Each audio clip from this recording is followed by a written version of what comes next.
2078 साल फागुन 4 गते सुनसरी जिल्लाको धरान उपमहानगरपालिका 4 स्थित धरान भेडेटार सडक खण्डको आपगाछीदेखि 4 घुम्ती मास्तिर जेठामाने गोलाईको जङ्गलमा गोठाला र दाउरा खोज्न गएका व्यक्तिहरूलाई एक्कासी नजिकैको झाडीबाट दुर्गन्ध आएको महसुस हुन्छ र नजिकै गएर हेर्दा एउटा जेब्रा झोलामा मानिसको खुट्टा बाहिर निस्किएको देख्छन्। उनीहरूले तत्काल प्रहरीलाई खबर गर्छन्। केही समयमै प्रहरी घटनास्थलमा पुगेर हेर्दा जेब्रा झोलाभित्र टाउको र खुट्टा फेला पर्छ। त्यो टाउको र आधा सडिसकेको लास आखिर कसको हो? लासको बाँकी भाग कहाँ छ? यो सुन्दै डरलाग्दो घटनामा आखिर कसको संलग्नता छ होला? के हो त यो घटनाको भित्री रहस्य? तर यसैबीच सुनसरी प्रहरीले 2078 साल फागुन 10 गते एउटा प्रेस मिट गर्छ र भन्छ यो जघन्य हत्या बाहिरी दुश्मनले होइन, उनकै परिवारभित्रको सदस्यले गराएको हो भनेर। प्रहरीले जुन कुरा सार्वजनिक गर्छ त्यो सुन्ने जो कोहीको मुटु हल्लाउने गर्दछ। आजको द रियल क्राइम स्टोरीमा हामी यो घटनाको विषयमा पुरा जान्नेछौँ। कृपया मेरो च्यानल सब्स्क्राइब गर्नुभएको छैन भने सब्स्क्राइब गर्नुहोला र बेल आइकन दबाउन नबिर्सिनुहोला र भिडियो कस्तो लाग्यो कमेन्ट गर्न पनि नभुल्नुहोला। 2078 साल फागुन 5 गते झोलामा खुट्टा र टाउको भेटिएको ठ्याक्कै एक दिनपछि त्यो स्थानभन्दा 1 किलोमिटर माथि धरान भेडेटार सडक खण्डबाट करिब 30 मिटर भित्र खर्दु सामुदायिक वनको धरधरे जङ्गलमा अर्को झोलामा मानिसको हात नै बाहिर देखिने गरी अर्को जेब्रा झोला फेला पर्यो। प्रहरी आएर खोलेर हेर्दा हात र शरीरको कम्मरभन्दा माथिको भाग सड्न लागेको अवस्थामा फेला पर्यो। एकपछि अर्को गर्दै यसरी मानिसका अङ्गहरू काटेर झोलामा फालिएको भेटेपछि पुरै धरान र भेडेटार क्षेत्र नै त्रसित हुन पुग्यो। अघिल्लो दिन टाउको र दाहिने खुट्टा फेला परेको सबको पुरै शरीर फेला परेको थिएन। त्यही फेला परेको टाउको र खुट्टाको बढी हुन सक्ने प्रहरीले अनुमान लगाउँछ। अब प्रहरीले घटनास्थलको बुचुल्का उठाउँछ। स्थानीय स्तरमा व्यापक सोधपुछ पनि बढाउँछ। स्थानीय स्तरमा कोही हराएको पो छ कि भनेर समेत प्रहरीले खोजी गर्छ, तर कोही हराएको सूचना प्रहरीलाई आएको हुँदैन।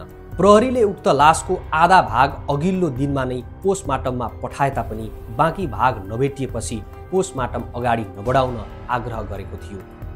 प्रहरीले बाँकी भाग लगेर अघिल्लो दिन भेटेको खुट्टा र टाउकोसँग जोडेर राख्यो अनि फोटो खिचेर स्केच आर्टिस्टलाई आधा सडेको अनुहारबाट पुरा अनुहारको सम्भावित फोटो बनाउन लगायो। स्केच आर्टिस्टले फोटो तयार गर्यो। अब प्रहरीसँग एउटा फोटो र लासको गोजीमा भेटिएको भिजिटिङ कार्ड गरी दुईवटा कुराबाट लास कसको हो भनेर पहिचान खुलाउनका लागि पर्यो। प्रहरीमाथि लास कसको हो भन्ने मात्रै होइन, हत्यारा को हो भन्ने पनि पत्ता लगाउनु पर्ने चुनौती थियो। तर पनि सुनसरी प्रहरी दिनरात नभनी यो घटनाको वास्तविकता पत्ता लगाउनमा लागि परिरह्यो। लासको खुट्टा भेटिएको प्वाइन्टको गोजीमा बहराइन देशको कुनै कम्पनीको भिजिटिङ कार्ड थियो भने अर्कोपट्टिको गोजीमा बीएच लेखिएको मास्क पनि थियो। कोरोनाकै समयमा घटेको घटना हुनाले मास्क अनिवार्य लगाउनु पर्ने थियो। अब प्रहरीले यो लास र बहराइन देशसँग केही कनेक्सन हुन सक्ने अनुमान लगायो। बीएच भन्ने मास्क कम्पनी पनि बहराइनकै भएको र त्यो कम्पनीको मास्क नेपालमा नपाइने भएकाले मृतक पक्कै विदेशबाट भर्खरै आइपुगेको पो हो कि भन्ने तर्फ प्रहरीले अनुमान लगाउँछ। बीएच मास्क र भिजिटिङ कार्डमा देखिएको ट्याटविक पेट्रोलियम कम्पनीको केही सम्बन्ध छ कि भनेर उक्त कम्पनीलाई सम्पर्कमा ल्याउँदा उसले कुनै डिटेल्स यतिकै नदिने, बहराइन प्रहरी मार्फत आउनुपर्ने भनेर बताउँछ। त्यसपछि सुनसरी प्रहरीले इन्टरपोललाई अनुरोध गर्छ। इन्टरपोलले बहराइन प्रहरीलाई अनुरोध गरेपछि बहराइन प्रहरीले ट्याटविक पेट्रोलियम कम्पनीमा गएर सोधपुछ गर्छ। उक्त कम्पनीले विदेशी कामदारको डिटेल्स र भर्खरै नेपाल गएका कामदारहरूको पासपोर्टको फोटोकपी समेत बहराइन प्रहरीलाई उपलब्ध गराउँछ। उक्त डिटेल्स सुनसरी प्रहरीसम्म आइपुग्छ। जुन व्यक्ति पुस 20 गते बहराइनबाट नेपाल आएका थिए त्यो लास उनै 43 वर्षीय दिनेश सिग्देलको थियो। उनको सामाजिक सञ्जालमा भएको फोटोमा देखिएको गलबन्दी र लाससँग भेटिएको गलबन्दी मार्क्स र स्केचबाट नै पुष्टि हुन जान्छ। अब प्रहरीले उनको डिटेल्स निकाल्छ। उनको ठेगाना इलाम देखाए तापनि उनी झापा दमक नगरपालिका वडा नम्बर 5 मा बसाई सरेको खुल्न आउँछ। साथै उनको 2 जना श्रीमती रहेको समेत खुल्न आउँछ। जेठी पत्नी निर्मला सिग्देल भने छोराछोरी सहित झापाको झिलझिलेमा बस्दै आएकी थिइन्। जेठी श्रीमतीलाई फोन मार्फत सोधपुछ गर्दा उनीसँग लामो समयदेखि सम्बन्ध नरहेको तर 81 साल पुसको दोस्रो सातातिर नेपाल आउने खर्च पठाइ मागेको उनले प्रहरीलाई बताइन्। उनको कान्छी श्रीमतीलाई विराटनगर 3 पिपल चोकमा राखेर उनी बहरायन गएका थिए।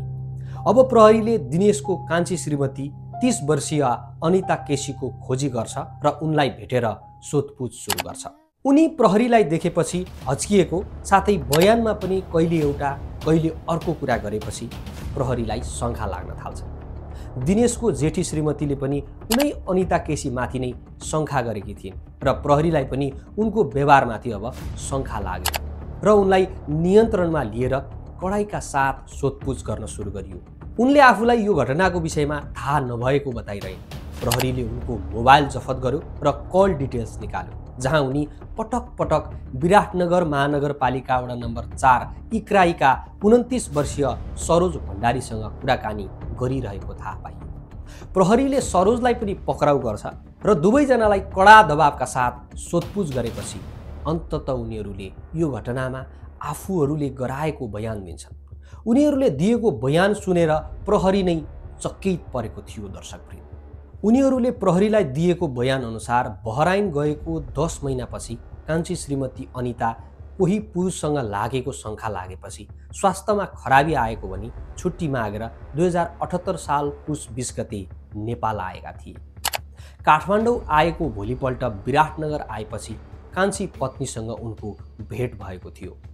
त्यो रात दुवैजना विराटनगरकै फेमिली होटल एन्ड लजमा बसेका थिए। होटेलबाट पुस 22 गते बिहान दिनेश कान्छी पत्नीको डेरा घरको कोठामा आए। दर्शकवृन्द, दिनेश अलि धेरै रक्सी खाने गर्थे। त्यस दिन पनि दिनेशले बिहानैदेखि रक्सी खाएका थिए। जब साँझ पर्दै गयो, दिनेश र अनिताको झगडा पर्न थाल्यो।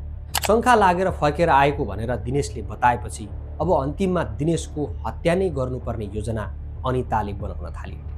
त्यसपछि उनले आफ्नो बोयफ्रेन्ड सरोज भण्डारीलाई आफ्नो रुममा फोन गरेर बोलाइन्।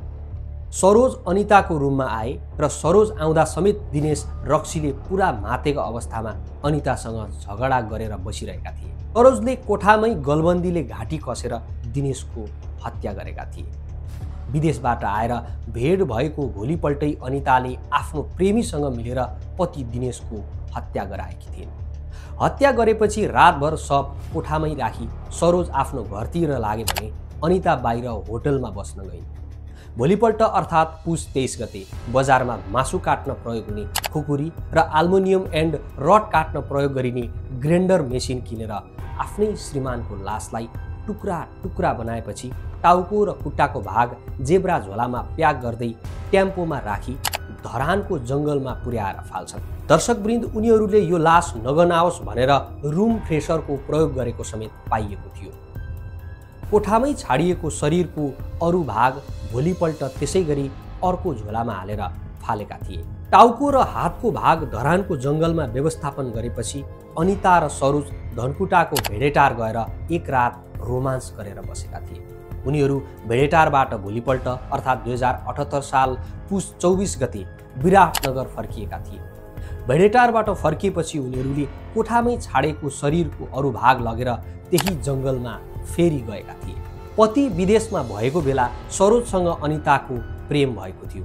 फर्किएर आएपछि प्रेममा बाधक बन्ने देखेर योजनाबद्ध तरिकाले दुवैजनाले दिनेशको हत्या गरेका थिए। सुनसरी प्रकाशपुर माइती भएकी अनितासँग दिनेशको 10 वर्ष अघि प्रेम विवाह भएको थियो।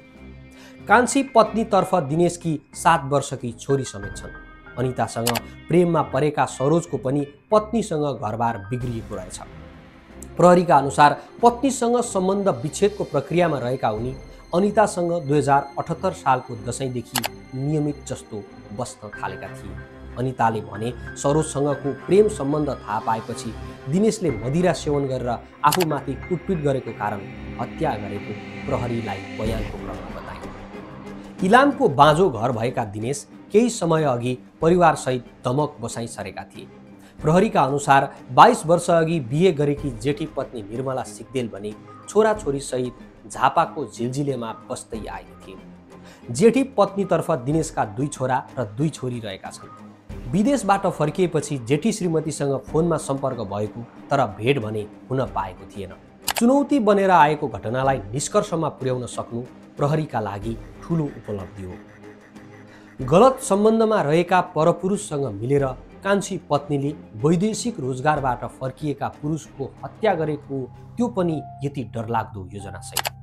घरमा त्यति माया गर्ने श्रीमती हुँदाहुँदै कान्छी लिएर हिँड्ने दिनेशको पनि गल्ती त भेटिन्छ, तर यसरी क्रूर तरिकाले आफ्नै पतिको हत्या गरी प्रेमीसँग मिलेर टुक्रा टुक्रा बनाएर फाल्नु अमानवीय र दर्दनाक घटना हो। जिल्ला अदालत सुनसरीले अनिता र सरोज दुवैजनालाई पूर्वपक्षका लागि कारागार चलान गर्ने आदेश दिएको छ। उनीहरूलाई कति वर्षको सजाय सुनाइयो या त सजाय सुनाउनै बाँकी छ, त्यो भने कुनै पनि समाचार स्रोतमा पनि फेला पार्न सकिएन। दर्शकवृन्द, त्यसैले हामी भन्ने गर्छौं, अपराध र अपराधीको न कुनै नाता सम्बन्ध र साइनो हुन्छ, न त अपराध र अपराधीलाई कुनै लाज र डर नै लाग्दछ। त्यसैले आफू र आफ्नो परिवारको सदैव सुरक्षामा ध्यान दिनुहोला। यदि तपाईँ कसैलाई यो घटनाबारे थप जानकारी भए कमेन्टमा जानकारी गराउन सक्नुहुन्छ। यो घटनाको बारेमा थप कुरा जान्न मन लाग्छ भने हामीले समाचार लिङ्कहरू डिस्क्रिप्सनमा राखिदिएको हुन्छौँ, त्यो लिङ्क तपाईँले पढ्न पनि सक्नुहुन्छ। यदि तपाईँ कुनै अप्ठ्यारोमा पर्नुभयो अथवा असुरक्षित महसुस गर्नुभयो भने नेपाल प्रहरीलाई 100 नम्बरमा डायल गरी जानकारी गराउन सक्नुहुन्छ। यस्तै यस्तै क्राइम स्टोरी हेर्न चाहनुहुन्छ भने मेरो च्यानल सब्स्क्राइब गरी बेल आइकन दबाउन नबिर्सिनुहोला। आजलाई द रियल क्राइम स्टोरी यति नै।